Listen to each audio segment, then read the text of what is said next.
It's your 10th test, 59, and a bit of fight with the bat. Yeah. Is it time for a big, tall fella like you to stand up and claim that you're an all-rounder? I wouldn't say claim that. Yeah, I wouldn't say it like that. But everyone knows that my goal is to become an out-and-out all-rounder. So I am working hard on my batting and my bowling, especially. But I know as well my main focus is actually with the ball. So just personally for me, I'm working extra hard on my batting. Just sort of putting my hand up whenever I can for the team. So yeah. Marco, you've been nominated for one of the ICC's Emerging Players of the Year. How do you reflect on what was basically your first full year as international cricketer? How do you think it did go overall? Yeah, I think it didn't start great, because especially my first over in Test cricket went for 14. But yeah, after this year, I haven't really thought about it yet or reflected. But yeah, it's gone actually way better than expected. Couldn't have asked for a better start, I guess. But yeah, just to get nominated is a massive honour and a privilege for me. So yeah. Marco, yeah. Marco, Dean spoke a bit about pride after the loss in Melbourne. Just wondering how you personally had you look on this test. We know it's a dead rubber in terms of the series, but I guess you still also have the World Test Championship in your sights too. Yeah, definitely. I think we have 3 test matches left until the final. So obviously we want to win all 3 to give ourselves the best chance possible to get into the Test Championship final. So yeah, it's not like we're only going into this game just thinking, okay, it's just another game, we can just cruise through it or whatever. There's still a goal, there's still a purpose into going into this next test. How do you make sure that the result is different, especially after such a convincing loss? Yeah, personally for me, it's just going out there. I know everyone gives their best, but at the end of the day, it's trying to figure out what we can do as individuals to influence the team in a good way or influence the game in a good way. So whether it is taking 5 blows to the body or whatever while you're batting, or bowling that 7-8 overs on the trot for the team, or just sort of recognizing the moment and then doing whatever you can in your power to influence the team or help the team help to get the team into a good position to win the game. Because you can say all these nice things, yeah, 100 partnerships or 200s or whatever the case may be, but at the end of the day, it's not always the case where people score 500 runs and then you win the game. It's like, for instance, like the first test, maybe a good 101 partnership of 80 or 100 that wins you the game. So yeah, it's just, for me personally, I think it's just recognizing or trying to find those moments and then capitalizing on it to influence the team in a good way. And has the team done some soul searching? Like, have you reflected on the loss? What's the chat amongst the team so the result is different? Yeah, we always have chats after the game. We sort of take a day where we reflect individually, and then we come together as a team, and then we speak about what we can improve on and all those kind of things. So yeah, mainly the chats were like, everyone knows our skill levels. We have the skill. Like, it's not a case of someone has to work on their outswinger or their front foot going too far across or whatever the case may be. It's just making that mental shift and deciding and making a conscious decision to say that, okay, I'm going to put my hand up here and I'm going to do whatever it takes to influence the team in a good way or to get my team over the line. Yeah. So yeah.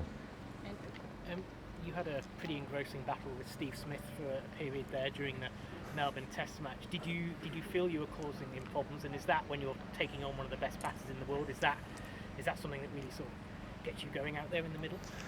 Yeah, I actually only not recognized, but someone, I think KG came to me and then he said, listen, Marco, just keep going because he's not looking comfortable. I think that was after my 3rd over bowling to him. So I didn't even recognize or see that he was not struggling, but he was finding it a bit challenging. And only after that, I could actually see that, okay, I mustn't shy away, I must keep going, hitting at hard length. But yeah, those, for me, like I said now, I always try and see moments, and then if I see a moment, then I'll go even harder in that moment to try and influence the team in the best way possible, whether it's with the ball, whether it's in the field or with a bat. So after KG came to me and when he said whatever he said, that's when I recognized, okay, I can't just bowl a floater here. I have to keep on him, because we might take a wicket here. So yeah. Michael, there's some talk that Australia might debut a guy called Lance Morris. Do you guys know much about him? No, personally I don't know much about him. I just heard he bowls rockets. So, but yeah, I haven't really seen him yet. So. One more here. Just talking about the advice that KG gave you. Is there anyone else in the team who's like, is he the one who particularly takes the bowlers under his wing, especially someone like yourself?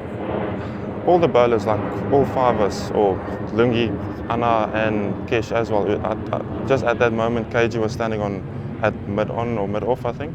And then he just came to me because he saw the moment, or he saw whatever was happening. So whenever, like that, I remember in Brisbane, Anrich also came to me, also saw something, and he also gave advice. So whenever we, as a bowling unit, see something, I wouldn't say it's one particular person, but whenever we see something as a bowling unit, we try and help each other out where we can. Cool, we got just. Oh yeah, I was just going to say, Marco, it's obviously been a tough tour on the field. Did you just get a chance over the New Year period to let your hair down and have a bit of fun and that sort of thing? Yeah, we watched the fireworks. So it was quite cool. We,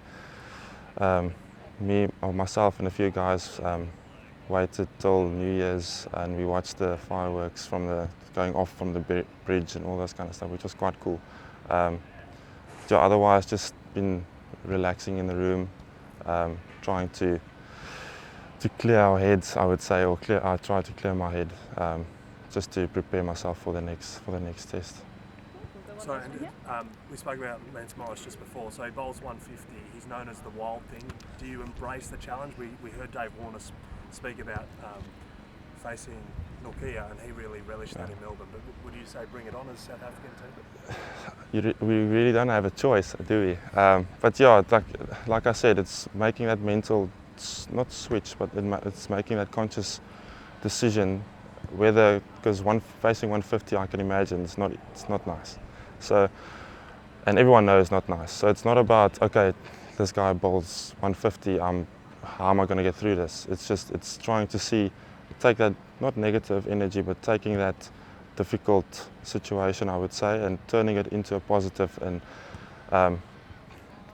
for instance, if I were to face someone like Anrich, I would try and tell myself every ball, listen, doesn't matter, you're gonna get hit eventually. So you can either choose to run away from it, or you can choose to try and front up and give yourself the best chance to perform. So I would say we're definitely going to embrace it. It's not going to be easy, but it's a nice challenge to look forward to. Oh, well, we'll go one last one. You spoke about sort of taking some time to clear your head and that sort of thing ahead of this test.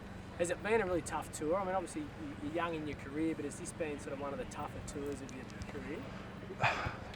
On the field, yes, it wasn't easy, but off the field there's quite a few things that we could have, or especially me, where I could have done that helped clear my head. For instance, I brought my golf clubs with, so I would go to the driving range, hit a few balls, clear my head. So in terms of that, it was quite nice. Where, for instance, in a place like India, there's not much for me personally to do. So I spend most of my time in my room, call my family, all those kind of stuff. So for me, off the field, yeah, it was quite easy to relax and to sort of get away from the game and get my head clear. So, yeah.